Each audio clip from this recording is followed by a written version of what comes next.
Hello बियर्सियंस, welcome on virtual learning with Anand Jaiswal. और हम लोग बात कर रहे थे तड़कता भड़कता सब्जेक्ट, और उस सब्जेक्ट का नाम है फिजिक्स। और फिजिक्स में हम लोग बात कर रहे थे स्थिर वैद्युतिकी, और स्थिर वैद्युतिकी में हम लोग बात कर रहे थे आवेश को और आवेश का गुण।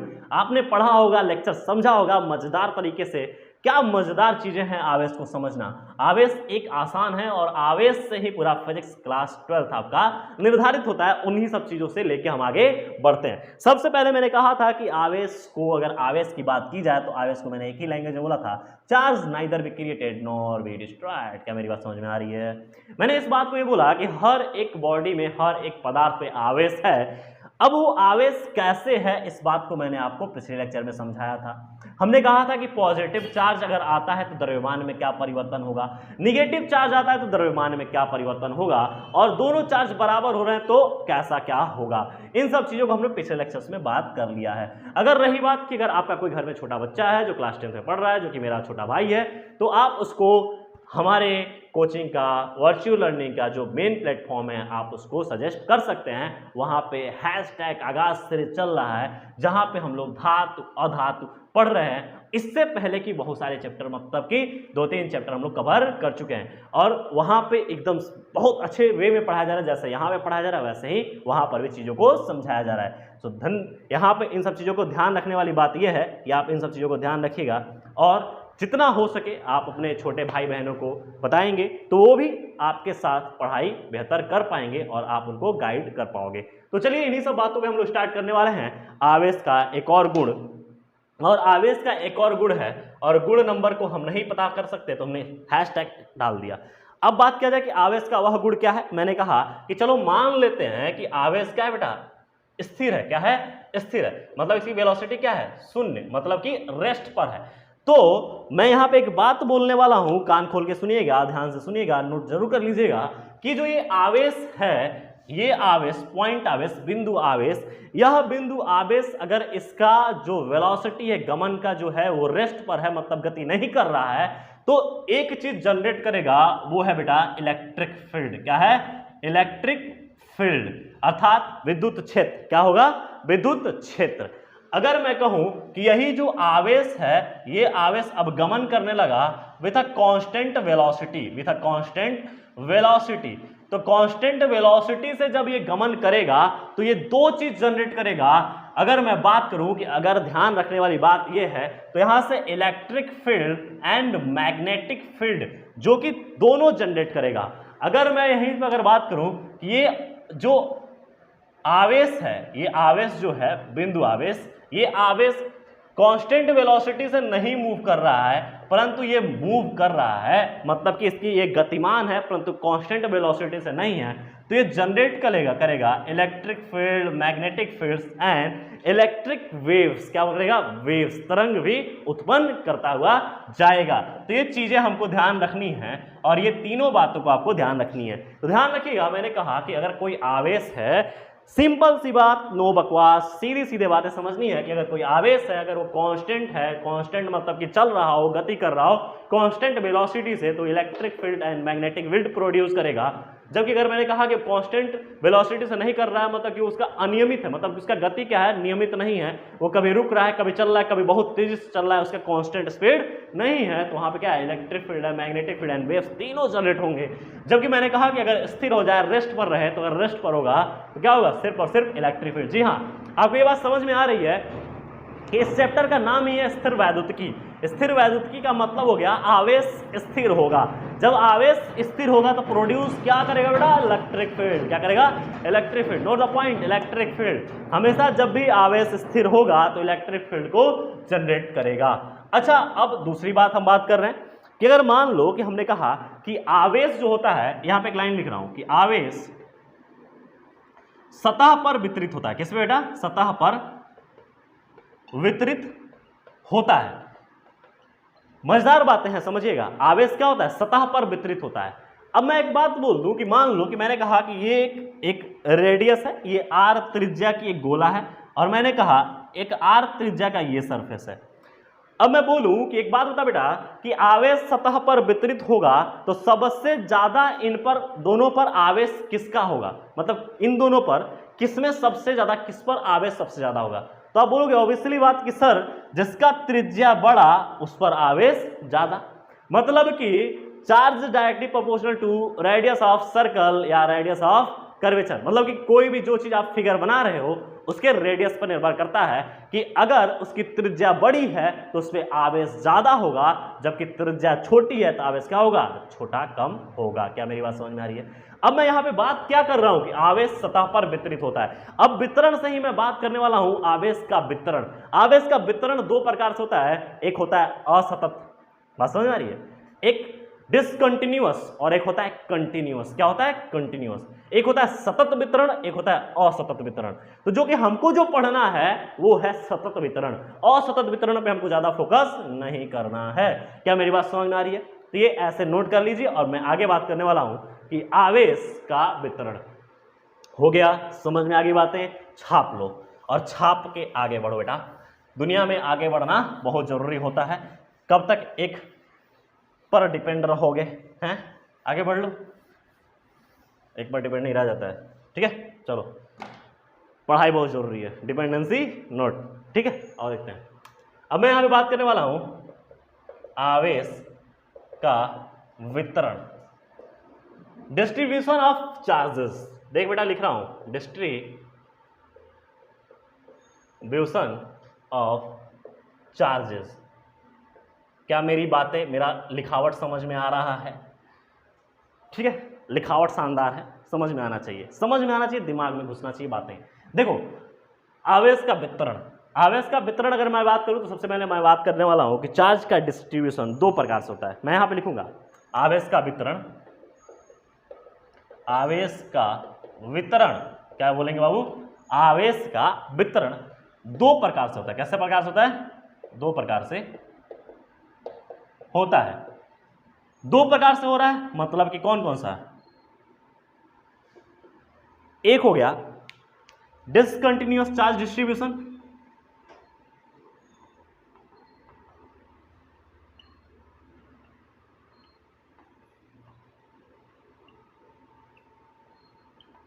और है क्या बेटा? Continuous charge distribution.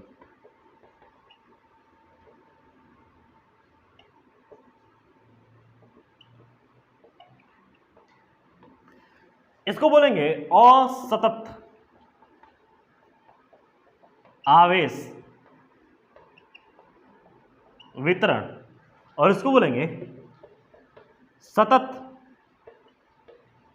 आवेश वितरण। अब सतत और असतत आवेश वितरण को समझते हैं। जैसे मान लो कि मेरा ये बोर्ड है और इस बोर्ड का ये सरफेस है। इस सरफेस बेटा देख, एक आवेश का वितरण Q1 यहां है और Q2 यहां है, Q3 यहां है, Q4 यहां है, Q5 यहां है। मतलब कि यह डिस्ट्रीब्यूशन असतत है, मतलब कि कंटिन्यूअस नहीं है, डिसकंटिन्यूअस है। एक यहां वितरित हुआ, एक उससे आधा किलोमीटर दूरी पे हुआ, मतलब कि कुछ मीटर दूरी पे हुआ, कुछ सेंटीमीटर दूरी पे हुआ, वो कंटिन्यूअस वितरण नहीं कहलाएगा। चलो मान लो कि मेरा अब सतत वितरण करा के देखा जाए तो सतत आवेश वितरण, मैंने कहा ये सरफेस मेरा है और इस सरफेस में हम आवेश का वितरण करा रहे हैं। देखो अभी देखो, ये देखो सीधे से देखो, देखो कितना मजेदार आ रहा है। ये एक कंटिन्यूअस वे में इसका डिस्ट्रीब्यूशन हो रहा है। देखो कंटिन्यूअस वे में इस आवेश का डिस्ट्रीब्यूशन होना कहलाता है सतत आवेश वितरण। क्या मेरी बात समझ में आ रही है? अब कहोगे सर सतत आवेश वितरण ही तो चाहिए। हमने कहा वो तो हम भी बोले हैं कि सतत आवेश वितरण ही तो हमको पढ़ना है, परंतु सतत आवेश वितरण में कई प्रकार के नहीं परंतु 3 प्रकार के सतत आवेश वितरण पढ़ना है। एक है जो है रेखीय आवेश वितरण, और दूसरा है मेरा पृष्ठीय आवेश वितरण, और तीसरा है आयतन आवेश वितरण। मतलब कि एक होता है रेखीय, मतलब कि सिंगल रेखा पर उस पे आवेश का वितरण होगा, उसे बोलेंगे रेखीय आवेश वितरण। अब रेखीय आवेश वितरण को समझने के लिए सबसे पहले हेडिंग डालेंगे, और हेडिंग डालेंगे बाबू कि पहला रेखीय आवेश वितरण। अब आपको समझ में आ गया क्या इसमें डेफिनेशन लिखवाना जरूरी है? सतत आवेश वितरण आप कहोगे कंटिन्यूअसली, मतलब कि चार्ज का डिस्ट्रीब्यूशन हो, मतलब कि एक प्रकार से किसी वस्तु पर एक प्रकार से आवेश का वितरण हो, उसे क्या बोलेंगे? सतत आवेश वितरण। और सतत आवेश वितरण 3 प्रकार के होते हैं, और 3 प्रकार के सतत आवेश वितरण हम लोग पढ़ेंगे। और 3 प्रकार का कौन कौन सा? एक होगा रेखीय, दूसरा होगा पृष्ठीय, और तीसरा होगा आयतन। क्या होगा? आयतन। क्या मैं इसको मिटा दूं? कोई दिक्कत नहीं है, इसको उठाया जाए, ठीक है। चलो इसको मिटाता हूं।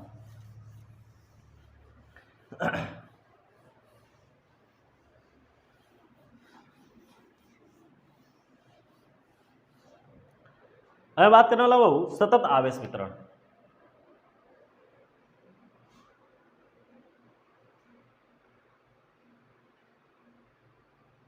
क्या कर सकते हैं, ठीक है।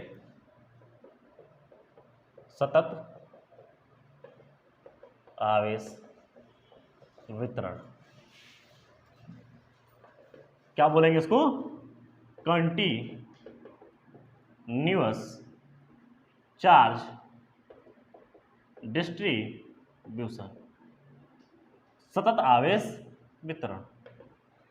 मैंने कहा कि क्या इसका परिभाषा लिखवाना जरूरी है, तो मेरा वीएलसीएस कह रहा सर जी लिखवा दोगे तो बड़ा अच्छा रहेगा। मैंने कहा लिख लो, किसी पदार्थ पर एक समान आवेश का वितरण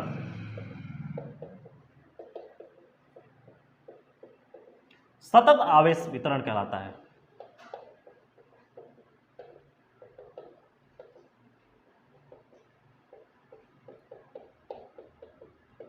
सतत आवेश वितरण कहलाता है।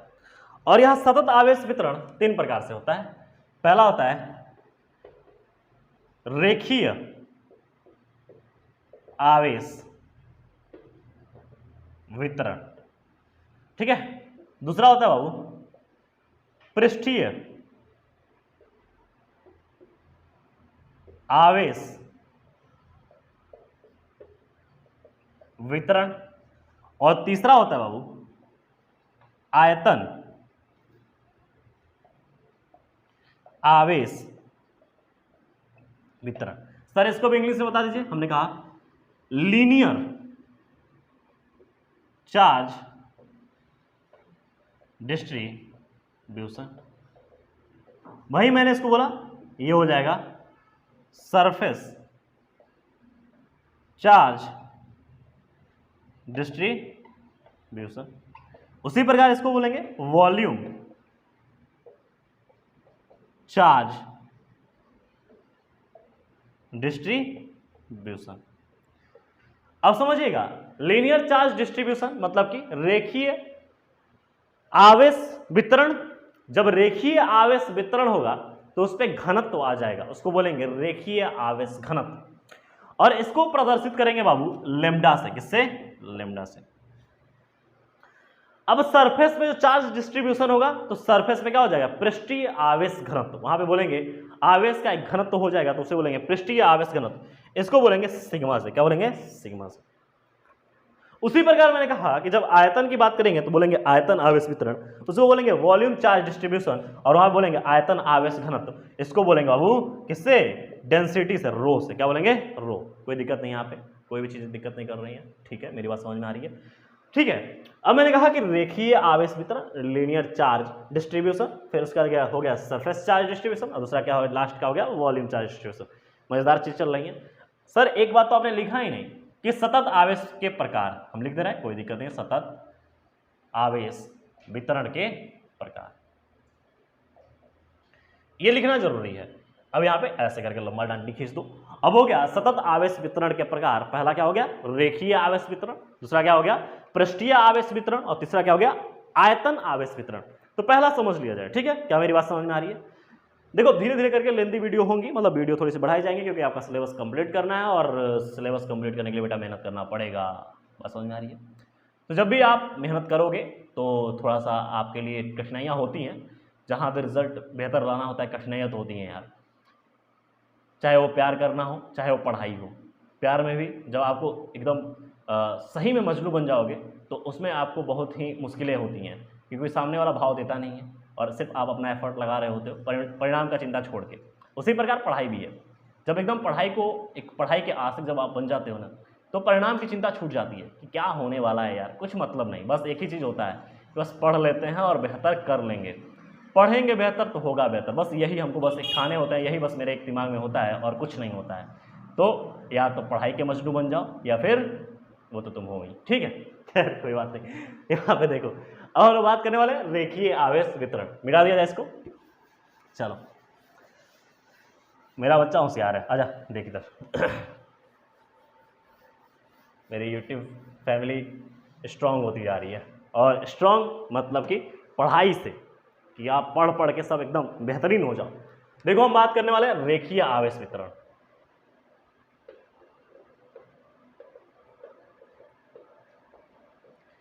देखो मेरे प्रति तो कंफ्यूजन मत रखना बेटा, क्योंकि जितना भी हो सकेगा मेरे से मैं उतना अधिक से अधिक आपके लिए बेहतर करके दूंगा। बस आपके अपने लिए कंफ्यूजन भी नहीं रखना है। अब आपको अपने लिए कंफ्यूजन क्यों नहीं रखना है?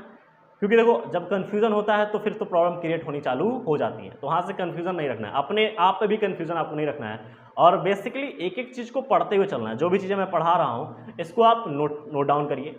अगर नोट डाउन नहीं कर रहे हो तो स्क्रीनशॉट ले लो, ताकि आपके फ़ोन में पढ़ा रहे। आप बहुत ज़्यादा फ़ोन चलाते हो तो स्क्रीनशॉट ले लोगे तो आपको दिखेगा कि सर ने ये चीज़ें पढ़ा है, आप एक बार रिकॉल करोगे आपको याद हो जाएगा। लेकिन बेहतर वे नहीं होता है स्क्रीनशॉट लेना, ध्यान रखिएगा।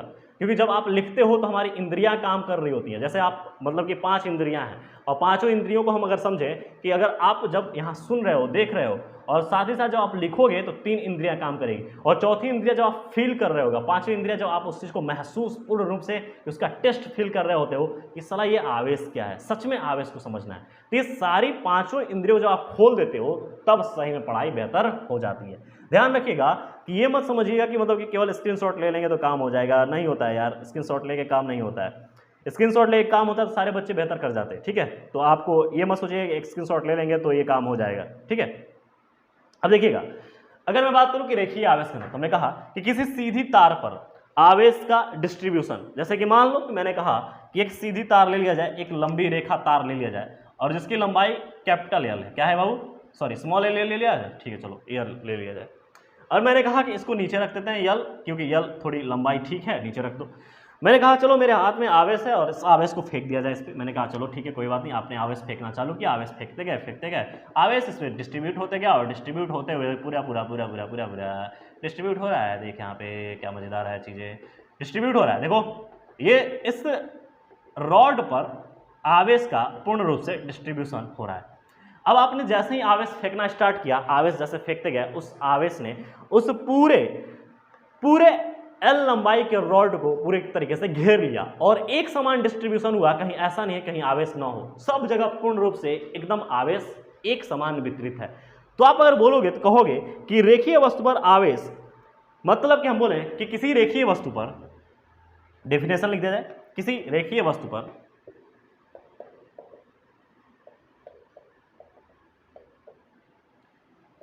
एक समान आवेश का वितरण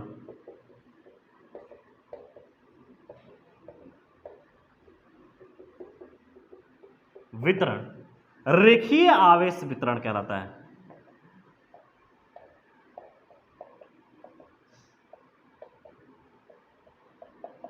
सर ये बात तो समझ में आ रही है, तो मैंने कहा तब क्या समझना है सर? समझना है कि इस रॉड पर रेखीय आवेश घनत्व कितना हो गया। मैंने कहा हाँ तेरा दिमाग काम कर रहा है फिर तो। लेम्डा मतलब कि इस रॉड पर रेखीय आवेश घनत्व। मैंने कहा ठीक है, मजेदार चीज तेरी चल रही है दिमाग में यार, मजा आ गया फिर तो। मैंने कहा अगर तू ये समझ पा रहा है कि एक रॉड पर रेखीय आवेश घनत्व कितना होगा, तो हम कहेंगे बिल्कुल समझाएंगे। तो हमने कहा लेम्डा को बाहर रख दो। रेखीय आवेश घनत्व, मैंने कहा जितना आवेश उस एल लंबाई के रॉड पर, एल लंबाई के रॉड पर जितना आवेश डिस्ट्रीब्यूट हुआ है, उस रॉड का वह आवेश घनत्व कहलाएगा। आपने कहा सर मजेदार, मजा आ गया। देखिए आवेश बटे लंबाई, लंबाई किसकी? रॉड की। मैंने कहा इस बात को समझो। मैंने कहा चलो इसको ले लेते हैं। मैंने कहा कि चलो आवेश मैंने डी क्यू, या मैंने बोला कि डेल्टा क्यू, मतलब आवेश मैंने डिस्ट्रीब्यूट किया। और कितनी लंबाई पे, यल लंबाई पे, होल लंबाई पे। मैंने कहा Q अपान यल हो जाएगा, मतलब कि एक रॉड पर Q आवेश, मतलब कि मैंने कहा बहुत सारा आवेश, और यल मतलब कि एक लंबाई पर हमने क्या कर दिया, डिस्ट्रीब्यूट कर दिया। मैंने कहा चलो एक काम करो, एक काम ये करो कि इतने पर्टिकुलर एरियाज पे, इतनी पर्टिकुलर एरियाज पे हमको आवेश घनत्व तो निकाल के बताओ। तो आपने कहा सर इसकी लंबाई क्या हो जाएगी, dl, क्या हो जाएगी इसकी लंबाई dl, और जो इस पे आवेश हो जाएगा सर वो आवेश क्या हो जाएगा, dq। मैंने कहा बहुत मजेदार, कोई दिक्कत नहीं, उम्दा चीज, तुम बात कर रहे हो, सही तरीके से बात कर रहे हो, समझ में तुमको आ रहा है और ये बेहतर होते जा रहा है। और इस बेहतर को समझने के लिए मैंने कहा चलो कोई बात नहीं कि इसको बेहतर तरीके से समझा जाए, और बेहतर तरीके से समझने के लिए कुछ बातें हमसे सीख लो। और सीखना ये है कि यहाँ पर हमने कहा कि सिर्फ इस एरिया की, पर्टिकुलर एरिया की मुझे बात करनी है, तो इस पर रेखीय आवेश घनत्व क्या हो जाएगा, मैं यहाँ पे लेमडा को क्या बोल सकता हूँ कि D lambda is equal to क्या हो जाएगा, dl अपान dq अपान dl। क्या मेरी बात समझ में आ रही है?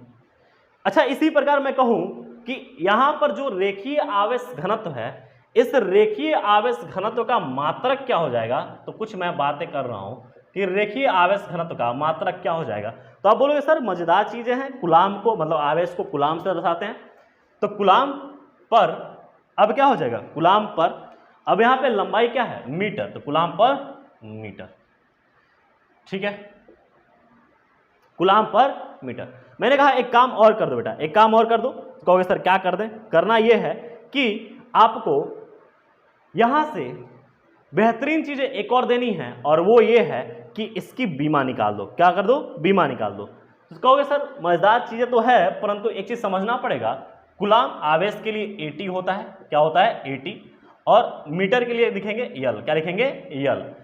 अब जिन बच्चों को बीमा नहीं समझ में आती है उन बच्चों के लिए क्या काम कि 11th का सिलेबस पढ़ाया जा रहा है, आप 11th की यूनिट डायमेंशन एंड मेजरमेंट आप देख लेंगे, ताकि आपका यूनिट का जो बीमा का जो डायमेंशन का जो आपका लोचा है वो क्लीन हो जाए। अब देखो यहाँ पे बीमा लिख रहे हैं, क्या लिख रहे हैं बाबू, ये बीमा, और बीमा लिख रहे हैं तो AT हो गया। अब इसको थोड़ा सा मैं मिटा दे रहा हूँ, थोड़ा सा अभी तो लिख ही लिए होगे तुम लोग।